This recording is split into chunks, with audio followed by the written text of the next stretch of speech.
All right, we are going to talk about finding the real zeros of a polynomial. If a polynomial of function f has degree n, then there have to be n real zeros, and the graph has at most n minus 1 turning points. Okay, so what does this really mean? Well, here we're asked to find all real zeros of f of x equals negative x to the fourth plus 2x squared, then determine the maximum number of turning points. Okay, so here we have f of x equals negative 2x to the fourth plus 2x squared. And all we have to do is actually set this equal to 0. So plus 2x squared equals 0. I'm going to factor out I'll take out a negative 2x squared. So then I'm left with x squared plus 1? Yes. No, minus 1. Goodness, what am I thinking? X squared minus 1 is equal to 0. Okay. So then I have negative 2x squared. I set that. Well, I'm not going to do this yet. Then I can factor this out. So this becomes x minus 1 times x plus 1. Is that right? And set that equal to 0. So x is equal to 0, x is equal to 1, and x is equal to negative 1, right? So, it just doesn't really feel right. Give me 1 second. All right, continuing. That is correct. So here we have found the zeros. And then if we graph this, I graphed it here. You can see it's kind of this bumpy little curve, almost like the top of a heart. And so these are when it turns. So here's a turn, here's a turn, here's a turn. I'm going to sketch this out.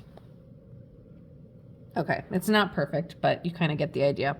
And then this is a turning point. This is a turning point. This is a turning point. So we have 3 turning points. And in this case, n is equal to 4. So the turning points is going to be n minus 1, which is 4 minus 1, which is 3, which tracks with our graph. Okay? All right. If a polynomial function has a factor that is repeated, these duplicate roots are labeled as a multiplicity of n. So if we have an odd multiplicity of c, so again, here the duplicate roots are labeled as a multiplicity of n. So if we have an odd multiplicity of c, then that means that the graph will cross at c comma 0. But if we have an even multiplicity, then it's going to touch but not cross at c comma 0. Okay, so here we have the graph f of x equals x plus 2 cubed times x minus 1 squared. So our solutions are this x plus 2 cubed. This has it's odd, right? And the solution is going to be negative 2, 0. And the multiplicity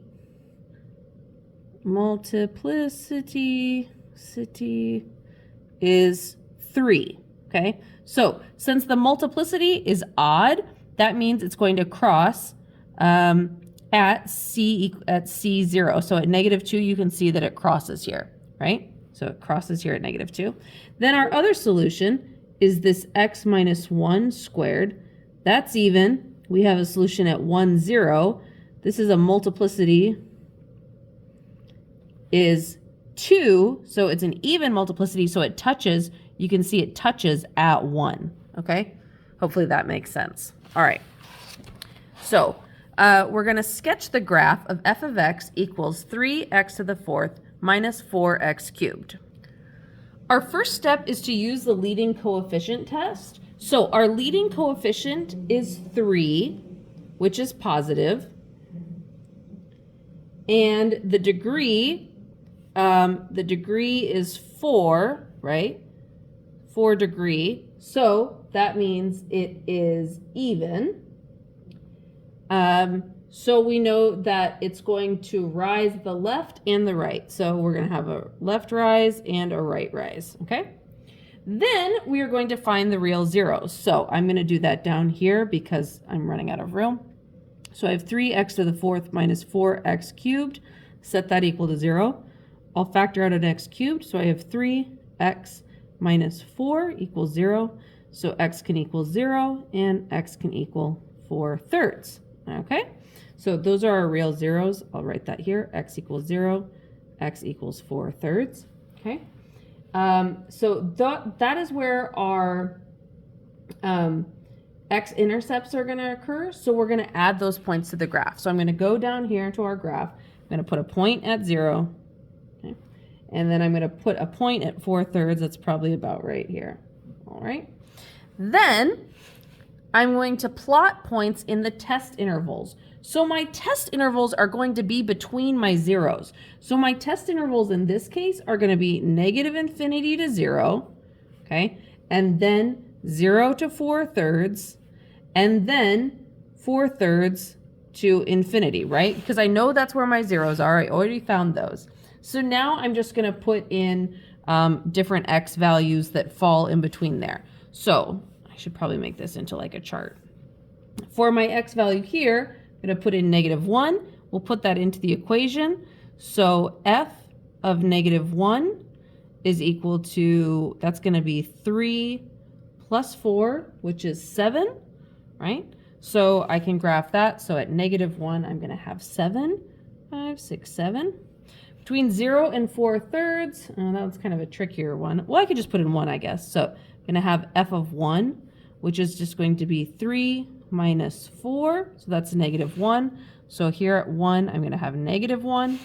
And between 4/3 and infinity, I don't know why this says 3/2, but what if I just put in 2? Let me test something. Okay, I'm going to do 3/2.